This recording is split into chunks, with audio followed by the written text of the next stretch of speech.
আসসালামু আলাইকুম। Progress academic কেয়ারের পক্ষ থেকে সবাইকে শুভেচ্ছা। আমরা আমাদের ইংরেজি কোর্সের সেকেন্ড ক্লাস অর্থাৎ কমপ্লিমেন্ট নিয়ে আজকে কথা বলবো। আমরা গত ক্লাসে কথা বলেছিলাম সাবজেক্ট, অবজেক্ট, প্রেডিকেট এবং অ্যাডভার্ব নিয়ে। যারা ক্লাসটি মিস করেছো তারা আমাদের ফেসবুক পেজ এবং ইউটিউব চ্যানেলে ক্লাসটি দেওয়া আছে, তোমরা করে নিতে পারবে। আমাদের শিক্ষার্থীরা আমরা খেয়াল করেছি তারা কমপ্লিমেন্ট এবং অবজেক্টকে গুলিয়ে ফেলে। হ্যাঁ, তারা বুঝতে পারে না যে কোনটি অবজেক্ট এবং কোনটি কমপ্লিমেন্ট। আমরা সেই সমস্যা দূর করার জন্য মূলত আজকে কমপ্লিমেন্ট নিয়ে কথা বলবো। তো শুরুতে যদি আমরা কমপ্লিমেন্ট নিয়ে কথা বলি তাহলে আসলে কমপ্লিমেন্টটা আসলে কি, আমরা যদি একটু কমপ্লিমেন্টের যে ডেফিনেশন তা যদি তোমাদেরকে বলি যে complement is a part of sentence that comes after the linking verb or object। অর্থাৎ তুমি কি বুঝলা যে complement is a part of, অর্থাৎ is a part of sentence. Complement is a part of sentence and that comes after the linking verb or object। অর্থাৎ কি করবে, comes after the linking verb or object।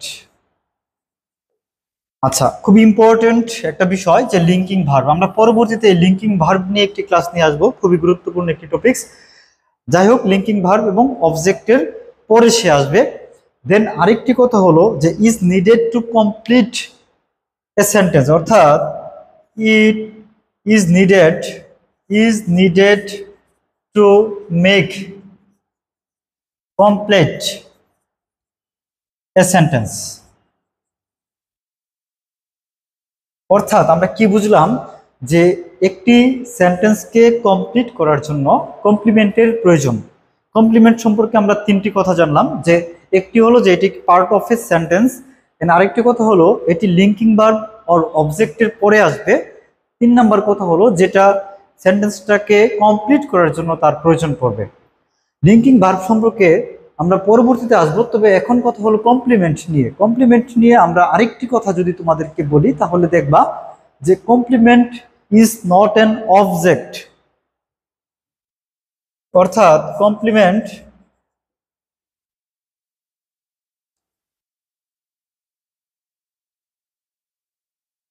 Is not an object, অর্থাৎ complement কি না, একটি object না। তো এই যে কমপ্লিমেন্ট অবজেক্ট না, আমরা যদি এই যে কমপ্লিমেন্ট অবজেক্ট না, হ্যাঁ, তাহলে কমপ্লিমেন্ট কি? কমপ্লিমেন্ট হলো একটি নাউন অর এইদার অ্যাডজেক্টিভ, অর্থাৎ কমপ্লিমেন্ট হলো noun or adjective.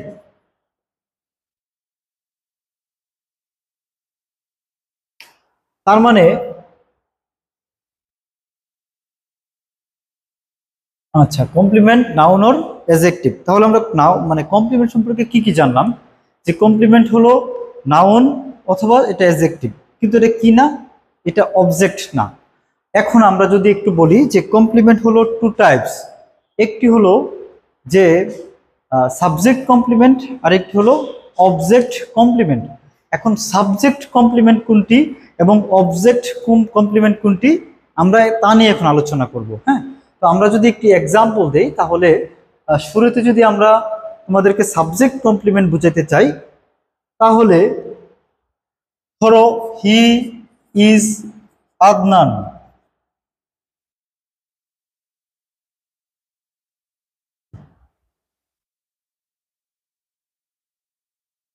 Then he is honest man.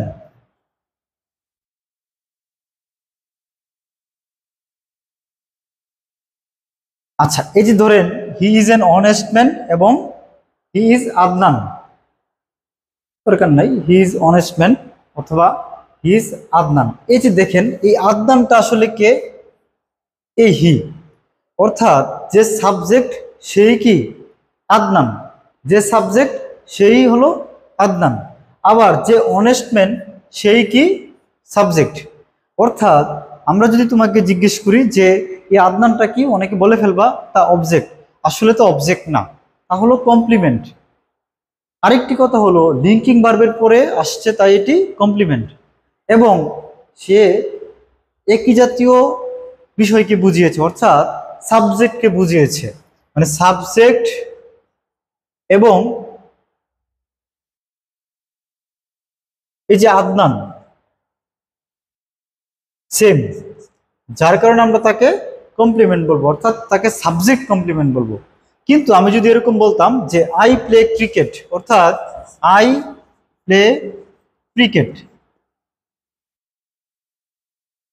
এই যে আই এবং ক্রিকেট এই দুইটি হলো পৃথক কিছু, অর্থাৎ আই এবং ক্রিকেট সম্পূর্ণ আলাদা। আই হলো আমি, আর ক্রিকেট হলো একটা খেলার নাম বা বল, কিছু একটা যে ক্রিকেট খেলা। তো আমরা আসলে দুইটা কিছুকে বুঝিয়েছি, অর্থাৎ যদি সে অবজেক্ট হতে হয় তাকে অবশ্যই ডিফারেন্ট হতে হবে। হ্যাঁ, যেহেতু ডিফারেন্ট না, সেপারেট কিছুকে বোঝাচ্ছে না, তাহলে এটি অবশ্যই কমপ্লিমেন্ট। এখন এটি কি কমপ্লিমেন্ট এটা বোঝার জন্য আমাকে যেতে হবে যে এটি কাকে বুঝাইছে। যেমন ধরেন এই এই বাক্যে আদনানটা হিকে বুঝিয়েছে, অর্থাৎ যে সে সেই আদনান, আবার যে অনেস্টম্যান সেই সে, এজন্য আমরা তাকে সাবজেক্ট কমপ্লিমেন্ট বলবো। অর্থাৎ আদনান এবং অনেস্টম্যান হলো সাবজেক্ট কমপ্লিমেন্ট। এখন আমরা কথা বলবো হলো অবজেক্ট কমপ্লিমেন্ট নিয়ে। তাহলে আমরা যদি তোমাদেরকে আবার একটা এক্সাম্পল দিই যে অবজেক্ট কমপ্লিমেন্টের, তাহলে দেখবা যে আই বা ধরো উই মেড হিম ক্যাপ্টেন। এখন এই বাক্যে আমি যদি কি বা কাকে দ্বারা প্রশ্ন করি, যে উত্তর পাই তাকে আমরা অবজেক্ট বলবো। আমরা ফার্স্ট ক্লাসে শিখিয়েছিলাম তোমাদেরকে। তাহলে এই যে ধরো মানে কি বানিয়েছি, ক্যাপ্টেন। কি বানিয়েছি, ক্যাপ্টেন। কাকে বানিয়েছি, তাকে, রাইট? আচ্ছা, তার মানে তোমার কাছে মনে হচ্ছে যে এটিও একটা কমপ্লিমেন্ট, মানে অবজেক্ট, এটিও একটি অবজেক্ট। কিন্তু কথা হলো এই ক্ষেত্রে এই হিমটা হলো অবজেক্ট, এবং এই